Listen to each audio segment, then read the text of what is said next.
ആ അച്ചാർ ഭരണിയും എന്റെ പ്രായോഗിക ബുദ്ധിയും. സണ്ണി മാളിയേക്കൽ. നമ്മുടെ പ്രിയപ്പെട്ടവർ നമുക്കായി എന്തെങ്കിലും ചെയ്തുതരാൻ ആഗ്രഹിക്കുമ്പോൾ പ്രായോഗികതയുടെ പേരിൽ നമ്മൾ പലപ്പോഴും അത് വേണ്ടെന്ന് വെക്കാറുണ്ട്. എന്നാൽ ആ നിരസിക്കൽ കേവലം ഒരു സഹായം വേണ്ടെന്ന് വെക്കല്ലെന്ന് നിങ്ങൾക്കറിയാമോ?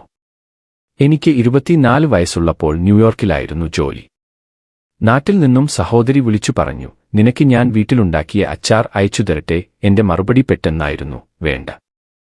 ലോകത്തിന്റെ അങ്ങേ അറ്റത്തുനിന്ന് അച്ചാർ വരുത്തേണ്ട കാര്യമില്ലെന്നായിരുന്നു എന്റെ ചിന്ത. ഇവിടെ അച്ചാർ വാങ്ങുന്നതിനേക്കാൾ വലിയ തുക കൊറിയർ ചാർജിന് നൽകുന്നത് വിഡ്ഢിത്തമാണെന്ന് ഞാൻ കരുതി. വർഷങ്ങൾക്ക് ശേഷം ഒരു സൈക്കോളജിസ്റ്റ് എഴുതിയ ലേഖനത്തിലൂടെയാണ് ഞാൻ ആ തെറ്റ് തിരിച്ചറിഞ്ഞത്. ഇതിനെ ബെഞ്ചമിൻ ഫ്രാങ്ക്ലിൻ ഇഫക്റ്റ് എന്ന് വിളിക്കുന്നു. 1736-ൽ ബെഞ്ചമിൻ ഫ്രാങ്ക്ലിൻ തന്നെ വെറുക്കുന്ന ഒരു എതിരാളിയെ സുഹൃത്താക്കാൻ സ്വീകരിച്ച മാർഗം കൗതുകകരമായിരുന്നു.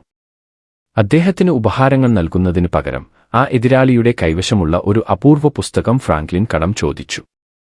പുസ്തകം നൽകിയ ആൾ പിന്നീട് ജീവിതകാലം മുഴുവൻ ഫ്രാങ്ക്ലിന്റെ ഉറ്റ സുഹൃത്തായി മാറി. നമ്മൾ ഒരാളെ സഹായിക്കുമ്പോൾ അവരെ നമുക്ക് ഇഷ്ടമാണെന്ന് നമ്മുടെ മനസ്സ് നമ്മെ വിശ്വസിപ്പിക്കുന്നു.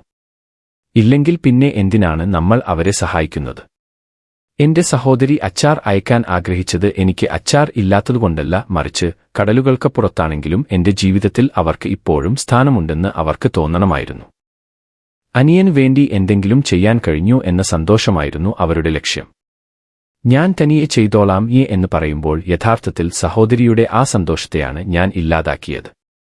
ഇന്നത്തെ ഡിജിറ്റൽ ലോകത്ത് പഴയ കൂട്ടുകാർ അയക്കുന്ന വാട്സാപ്പ് മെസ്സേജുകൾക്ക് നൽകുന്ന ഒരു ചെറിയ മറുപടി പോലും വലിയ മാറ്റമുണ്ടാക്കും. ഒരു തമാശയോ ലേഖനമോ അയക്കുമ്പോൾ അത് വായിച്ചു, ഇഷ്ടപ്പെട്ടു എന്ന ഒരു വരി എഴുതുന്നത് ആ സുഹൃത്തിന് നൽകുന്ന പരിഗണനയാണ്.